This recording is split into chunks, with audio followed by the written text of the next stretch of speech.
talk. You can do sign language. We have a. If I knew that. We have a sound echo. Really wants. Just shut up and give me my whiskey.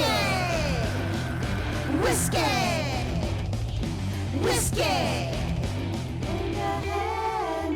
All right, this is Chris from Whiskey and Hammock, and I'm here with Michael and Tim from /Distillery, and we're going to find out a little bit more because you guys just opened recently, right? Yeah, it's 3 weeks since last Saturday. April Fool's Day. Yeah. You opened on April Fool's Day? No way. So because it's just a giant joke, right? Everything, that's really the story of our lives. It is, but I've already seen the place, so it's no joke. Yeah. Well, thank you for saying that. So we are a distillery. We're also a blending house primarily, and what that is an old term that kind of gets buried a lot, and nobody really takes pride in talking about blending, but we do, and we think there's something very interesting going on with craft American whiskey currently, and there's a ton of opportunity. So what we do here is build relationships with distillers from all around the country, from independent distilleries in particular, and farmers. And Michael and I taste through their inventory. We pick barrels that we think are special. We bring them down here to Florida in barrel, and then we figure out what to do with them. If we're going to put them in a blend, if we're going to give them another run here in a Florida hot season, or we're going to do secondary maturation on them, put them in another cask to kind of add some more flavor to them, or more body, or make them a little bit more intriguing than they already are. And then we're 100% transparent. People that are distillers are like, you've seen obviously other, brands come out and they're, just source and like, you kind of, push them to the side. But like I found out like doing this, that there is an art to blending. What have you guys gone through as far as like, getting to this point where you can, tasting things and blending things? Like, so have you trained for it? We drink a lot. We're alcoholics. No, that is key. That's the first thing. Functional alcoholics. Well, yeah. Aren't we all functional alcoholics? Functional. Well, our backgrounds are quite unique, and we both come from completely different sides of the industry. I was on the on-premise side of it and worked for a very large hotel company for many years as a beverage director for them, and tasted quite a bit of whiskey in my time. And then we actually started blending our own whiskey in the basement, buying single barrels, bringing them in, doing barrel-aged cocktails on a larger scale, 53-gallon full barrels, and then we started blending our own ryes and bourbons. And that was roughly about 8 years ago, and then kind of got the idea. It was like, man, should probably stop doing this for a large corporation and start do it for yourself. We'll see if there's a way to do it for ourselves. Michael founded the Orlando Whiskey Society. He tasted through, I don't know how many. 300 barrel picks. Too many. 300 barrel picks, and out of those barrel picks, you have 6 barrels to choose from, usually, 5 to 6, right? So thousands of barrels, and deciding what's good, what's not, and what has structure, what can they be used for? Because you're not, when you're picking through barrels, you're not just like, that's a honey barrel, right? Because that's what you do when you're doing a barrel. Right. Yes, but so how often does that happen? How often do you find a honey barrel? Then how many times? So like you said, if you guys have been doing this for a long time, do you find like, what? I mean, I guess that's experience. Like, what? Oh, I just tasted this barrel, and this would be amazing. If did this barrel and we finished it here, it would be that much better. Well, I think that's a lot of what we do now, but like when you're picking a barrel, sometimes it's not necessarily what you like, it's what you think will sell the best. It's kind of getting to know kind of what your consumer base wants. And so we work with several different stores, and each one actually has a completely different clientele, and they each have their own kind of palette sets. So it's kind of knowing what's going to sell in what market based upon their own clientele. Okay. So it's really about knowing the profile and understanding kind of what will sell, what won't. You can do weird barrel. You're getting weird finishes and aromas on a barrel. I'm like, okay, well, my clients will or my customers will absolutely freak out over this, and there's others who are like, no, I want something that has that more traditional sweet bourbon characteristic to it, and so kind of curtailing it to that. And so when we're coming up with a recipe for a blend, it is okay. So we have these barrels that have this really dry finish to them, and I have these very sweet barrels. So it's not just complementing flavors; it's also contrasting flavors, and that's what makes more of an intriguing, interesting blend at the end of the day. So when we're doing these picks, and we'll get samples sent from us from distilleries all around the country, and then we'll pick through them. But we're not picking just the best barrels that we think are the best, but what will work with the blend the best. But so you said you get samples from all over the country. So you so obviously you have contacts with multiple distilleries all over the U.S. Yeah, we don't deal with brokers. We deal directly with the distillers. Oh, nice. Okay. All right. Yeah. You're also not just picking everything that's good. We've passed up on stuff that's good. It just doesn't fit. You pass up on stuff that's good because it doesn't make sense. It doesn't fit with what we're trying to create. Okay. So you basically have a barrel. It's great, but what do you do with it? Okay. It's just one barrel. You have to be mindful of everything else that you're purchasing and how it's going to mesh well together. For whiskey, we have 10 total distillers that we work with for because we also do vodka and gin here. We produce the world's first blended vodka because no one is dumb enough to do that. We are the right kind of stupid to do that. But we found a pot still vodka out of Glenshaw, Pennsylvania by Boyd and Blair that has literally won more awards than any other vodka produced in the United States ever, and you've never heard of it most likely. I've not. So what we currently have, these are all what we call singular selections. So they are one mash bill for one distillery that we bottle very small amounts of, and it's really just to give our customers an idea of what that distillery's characteristic is, so that when our blends come out, they can have a deconstructed view of the blends. So we have Boulder Spirits, we have bourbon and single malt that's available. Boulder Spirits, you said? Yeah. It's funny. Like, Have you ever heard of Boulder Spirits before? Yeah. It's like I just had somebody Cars and Cubes told me about Boulder Spirits. I'm going to tell you right now, Boulder Spirits will be a top 25 distiller in the country in the next few years. They are absolutely brilliant. Everything that they make is exceptional.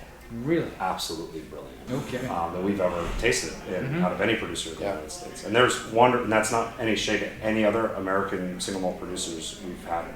We're very excited about American single malt, and that's one of the reasons why we founded this company, because we feel like American single malt just does not get the attention that it should. And that's going to be a big focus for us because we both love American single malt and very excited where that category can go. So then, but you blend, then you go single malts? Yeah, multi-malt. Multi-malt. Not a single. I was going to say, we have a blend. The marketing department is still working on what to call that, but we get in single malts, but what we produce will be something else. Yeah, it's a blended malt.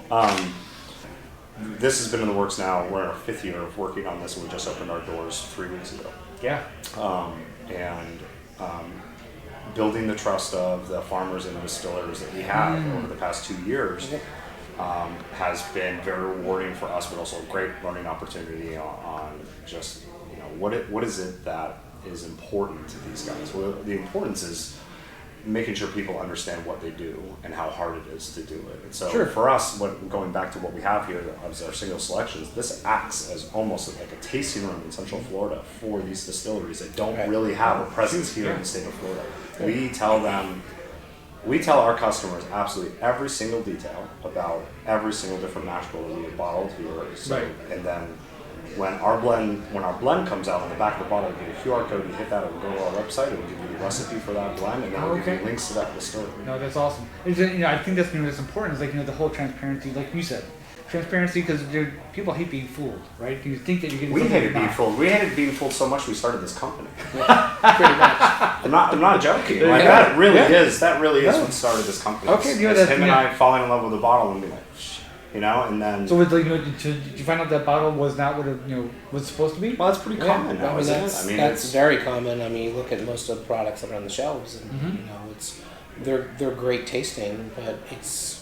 When you start looking at where it came from, half of the stuff that you see out there is all coming from the same place. Yeah. And I get it. That's how people have to start, and that's fine. But in some cases, you're led to believe something else. Right. And we just wanted to make sure that was not what we did.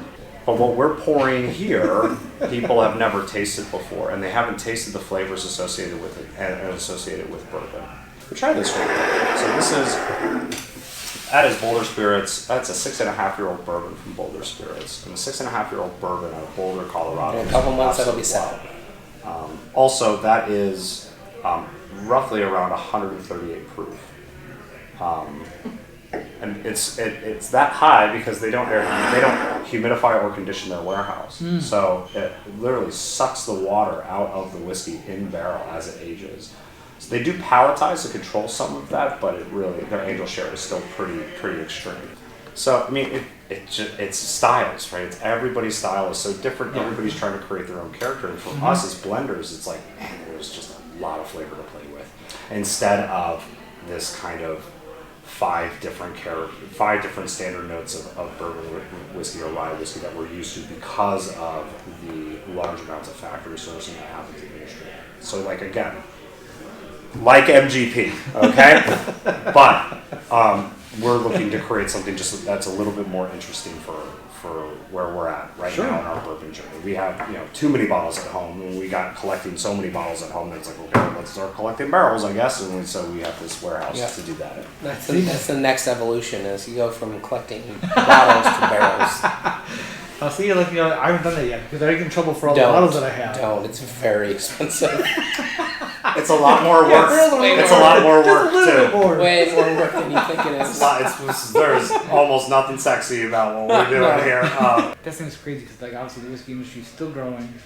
Still, Quite honestly, like, the craft distillery is, like, the industry is really kind of still in its, like, I don't want to say infancy, but it's just starting to walk. Yeah, so okay. So we're kind of at the beginning of where the whole craft beer movement was. Yeah. Right now, fast forward, 20, 25 years? Yeah. So I think there's so much more room to grow in the craft distillery arena. And that's exciting for us. Of course. Because there's so many great things happening across the U.S. Interesting characteristics of whiskey and bourbon. Like for this right here, this is one of the largest mash bills of malted barley we've ever found. This is 44% malted barley. No, and that's good because you said that's has a very has a unique flavor, but at least that proof on that is still. At least maybe just a little bit of water would bring out a little more. For sure. Oh, for sure. We wouldn't. But, so there's stuff. But still, for that proof that what it's at, it's it's still it's good. It's really good. It's a robust whiskey. Well, I mean, only last year did it finally get a real designation within the U.S. Did it? So they finally have rules. They have what classifies as an American single malt. So to me, that's only going to push those boundaries. And I think just like you have in Scotland, the American single malt, I think in some respects is like even more diverse because there's there's things that we try that are absolutely insane. And wait, what? These are you try to absolutely insane. What does that mean? We'll show you what we mean here. We'll show you. Because we have something that when we had the chance to buy these barrels, it blew me away. What? It is some of the most unique single malt I have ever tried in my life. So our first blend was a peated single I didn't even malt. want to sell the barrel. He maybe. I just want to we haven't sold it yet, so I love it. I love it. Our first blend we ever did is a peated blend of two peated whiskeys, two peated American whiskeys, one from Boulder Spirits, one from Journeyman out of Three Oaks, Michigan. This is the fun part of what we do, is we get to meet people that are crazy nerdy and exceptional at what they do, and then they sell us their barrels. And then we get to tell their story. And that is to people that have never heard about it. On a Friday night you'll come here and we'll do somewhere around 200 people will come through this tasting room on a Friday and Saturday night that have never heard of these brands ever. Yeah. So the opportunity for us to expose this brand, and we're paying them to do that. We're paying them for their whiskey so that we can sell their brand. Who does that? And tell people how much we love their brand. Who does that? Right, yeah. People want to come to /distillery. Yes. And taste these things. So where are you guys? Winter Park, Florida, 650 South Cape and Avenue. We found it. So you got here. Yeah, we got here. So you can too. Easy. And taste some very unique spirits. They said that was that was awesome. That's just the start. That's just the start? Just the start. So how many more do you have so that it could go and taste? We have 6 distilleries, 14 different mash bills. Still dialing it in. Yeah. Still dialing it in? No? Okay. I think between Tim and I don't think we're ever going to be happy. We always keep tweaking and trying to make things better. Yeah, but I mean, I think it's anybody in any craft, right? They're never happy with what they finally create because they can always tweak something better. But at some point, you have to kind of let it go. Yeah. Right? Yeah. When we retire. It'll be good when we retire. Which is in 20, hopefully, God willing, 20 years from now. So. All right. Well, thank you, Michael, Tim. Appreciate it. Yeah, Thank you for the time. After Cheers. we ran out, but cheers. Cheers. No one And stalls let's me. go leave it in the motto. May the wind always fill your hammock. May the glass never go dry. Cheers. Whiskey and a hammock. Well, that was great. Cool.